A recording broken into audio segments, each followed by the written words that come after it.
Quoi? Tu connais pas l'histoire de la guerre des 6 jours? Bon, je t'explique, hein, mais rapidos!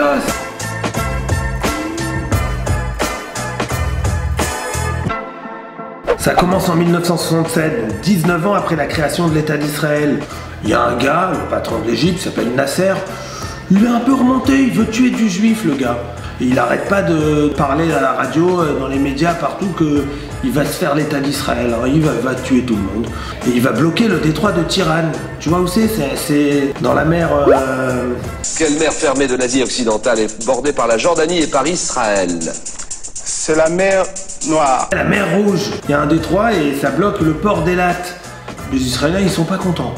Ils peuvent plus passer par là-bas, c'est embêtant. Mais en même temps, on se chauffe pas trop avec Nasser. Hein. Nasser, c'est l'Égypte. Il a comme allié le roi de Jordanie. Il a la Syrie, qui est chaud avec lui, avec toutes les hauteurs du Golan. Et il arrête pas de dire qu'il va nous balancer à la flotte. La flotte, c'est pour dire la mer. Oh bon? Le premier ministre, c'est Lévi Eshkol. Il est connu pour être celui qui sait pas trop prendre les décisions. Et le chef d'état-major, c'est Yitzhak Rabin. Yitzhak Rabin, il est un peu comme ça, parce qu'il allait voir son pote, Ben Gurion, qui lui a dit si t'attaques l'Égypte, tu vas amener le peuple juif à une Shoah pire que la première Shoah. Pour te dire la vérité, on a 300 Mirage français. Bon, c'est des avions, ils volent quoi. Et en face, dans l'armée coalition arabe, il y a quand même 900 MiG-21. Les MiG-21, on fait pas mieux à l'époque. On a 800 chars, ils en ont 3000. Bon, au niveau du papier, on est tellement à la ramasse que le seul avantage qu'on peut avoir, c'est l'effet de surprise.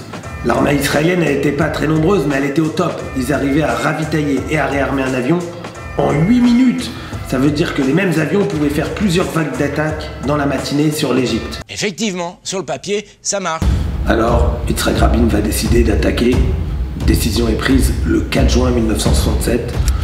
Heure fixée pour le lancement de l'opération, 7h45. Entre 7h et 8h, Abdelhakim Amer, le chef de l'armée égyptienne, avait décidé de désactiver les batteries anti-aériennes parce qu'il devait survoler les installations en Égypte. Comme par hasard. Oh bah ça tombe bien alors. Et donc, première vague d'assaut israélienne, ça fait un ravage. Abdelhakim, il était dans son avion, il regardait d'en haut, il voit des nuages de fumée, il comprend pas trop bien ce qui se passe. Oh, on s'en fout. Il a été un peu responsable de tout ce carnage. D'ailleurs, après la guerre, on l'a retrouvé suicidé avec 12 balles dans le corps. Cependant, la police n'exclut pas la thèse de l'accident. Et il n'y avait pas de patrouille au-dessus. Pourquoi il n'y avait pas de patrouille au-dessus? Pas de patrouille, dès qu'il y a une embrouille. Ah ben la patrouille entre 7h30 et 8h, ils se sont pas réveillés. Comme par hasard, quelqu'un a organisé une fête la veille pour cela.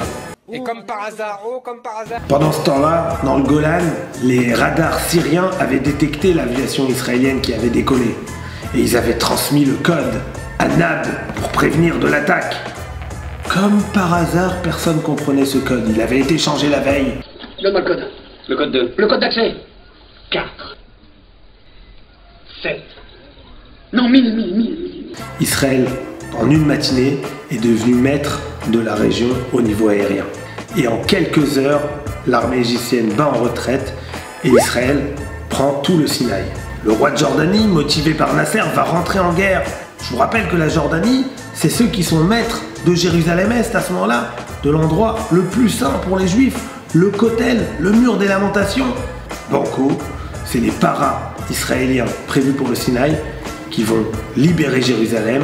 D'ailleurs, c'est cette photo très connue des parachutistes qui arrivent au mur des lamentations.